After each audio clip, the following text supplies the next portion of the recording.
Hello my dear students, कैसे हैं आप सब बेटा। विस्तास का लेसन 5 हम स्टार्ट करते हैं। Explanation on the face of it. ठीक है, लेसन का नाम है on the face of it. Author है इसके सुजैन हिल। इंट्रोडक्शन देखेंगे बेटा इसमें। The play revolves around Derry, a young boy who is deeply affected by a facial scar leading him to isolate himself from society. इसमें जो एक बच्चा है डेरी, जो कि डीपली अफेक्टेड है because of his facial scars. Facial scars means face पे scar. Scar का मतलब निशान, और वो निशान ऐसा था बर्नट स्कार, मतलब जले हुए का निशान। Leading him to isolate himself from society. और जिस कारण वो बच्चा जो है अपने को आइसोलेट कर लेता है सोसाइटी से, बिल्कुल अलग कर लेता है सोसाइटी से।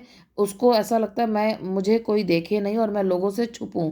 मतलब वो लोगों से छुपना स्टार्ट कर देता है और एक ऐसी जगह ढूंढता है अपने छुपने के लिए जो मिस्टर लैम्प, जो कि दूसरे करेक्टर हैं इसमें, उनका जो है ऑर्चार्ड होता है। ठीक है, वहाँ पर वो बच्चा आकर डेयरी छुप जाता है जिससे कि कोई उसको देखे नहीं। और अगर कोई देखता था उसको तो नेगेटिव कमेंट्स लोग पास करते थे। तो इससे बचने के लिए, इससे छुपने के लिए वो एक आइसोलेटेड प्लेस सर्च कर रहा होता है। और सर्च करते करते वो इनके मिस्टर लैम्प के ऑर्चार्ड में, गार्डन में पहुंच जाता है। Derry is tormented by his appearance and seeks to hide from the world. अपनी अपीयरेंस को लेके वो बहुत नेगेटिव था और पूरे वर्ल्ड से छुपना चाहता था, बचना चाहता था। वाइल मिस्टर लैम, वहीं दूसरी ओर मिस्टर लैम, जिनकी एक टांग जो थी, एक लेग जो थी, वो टिन की थी।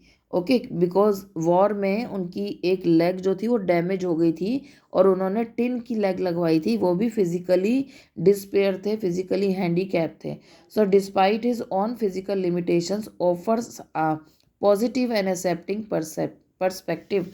तो मिस्टर लैम्प जो थे वो फिजिकली डिस्पेयर थे, उसके बावजूद भी उन्होंने पॉजिटिव जो है पॉजिटिव व्यूज़ जो है लाइफ के बारे में शेयर किए डेयरी के साथ, और उसकी पॉजिटिव उसकी सोच को भी पॉजिटिव किया। इस तरह से उन्होंने, मिस्टर लैम्प ने डेयरी को एक तरह से उसका वो जो है ना, उसके जो नेगेटिव व्यूज़ को पॉजिटिव व्यू में करने के लिए उसकी हेल्प करी। सेंट्रल आइडिया देखेंगे।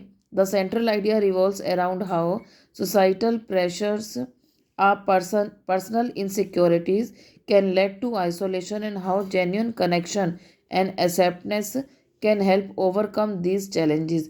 तो सेंट्रल आइडिया ये है कि किस तरह से सोसाइटल प्रेशर, सोसाइटी का प्रेशर एंड पर्सनल इनसिक्योरिटी जब इंसान में होती है, कैन लेड टू आइसोलेशन, वो उसको एक अकेलेपन में छोड़ देती है। एंड हाउ जेन्युइन कनेक्शन, और अगर उसको किसी का सपोर्ट मिले, एंड एक्सेप्टनेस, और कोई उसको एक्सेप्ट करे, तो it can help overcome this challenges. तो इस तरह के चैलेंजेस से हम ओवरकम हो सकते हैं। The play also explores the idea that appearance can be deceptive. Play हमें ये भी आइडिया देता है कि जो हमारी अपीयरेंस है, जो हमारी लुक है, वो डिसेप्टिव हो सकती है, फॉल्स हो सकती है। As both Derry and mister Lamb possesses hidden strength and weakness. But दोनों ही, डेरी और जो मिस्टर लैम्प थे, वो उनकी अपीयरेंस के बाद भी वो दोनों के अंदर एक हिडन स्ट्रेंथ थी और वीकनेस भी थी, दोनों ही पॉइंट्स थे। थीम्स देखेंगे इसके। Isolation and prejudice. The play highlights how societal judgement and prejudice can lead to feelings of isolation and self hate। तो प्ले हमें ये हाईलाइट कर रहा है इसमें कि कैसे सोसाइटियल जजमेंट, लोगों की, सोसाइटी की जजमेंट जो होती है हमारे अगेंस्ट, और प्रीजुडियस होता है कि भेदभाव, रंग भेद, कास्ट भेद, इस तरह से, can lead to feelings of isolation and self hate. और ये हमें आइसोलेशन की फीलिंग देता है और सेल्फ हेट की फीलिंग देता है, बिकॉज ये सारी जो है नेगेटिव फीलिंग्स में चेंज हो जाती हैं। Self acceptance. Derry's journey towards accepting his own imperfections and finding value in himself is a central theme। The power of friendship। The unexpected friendship between Derry and Mr. Lamb demonstrates the healing transformative power of genuine connection। कि इनके बीच में जो unexpected friendship थी, वो जो थी उसने एक हीलिंग, एक मतलब एक तरह की मेडिसिन का काम किया।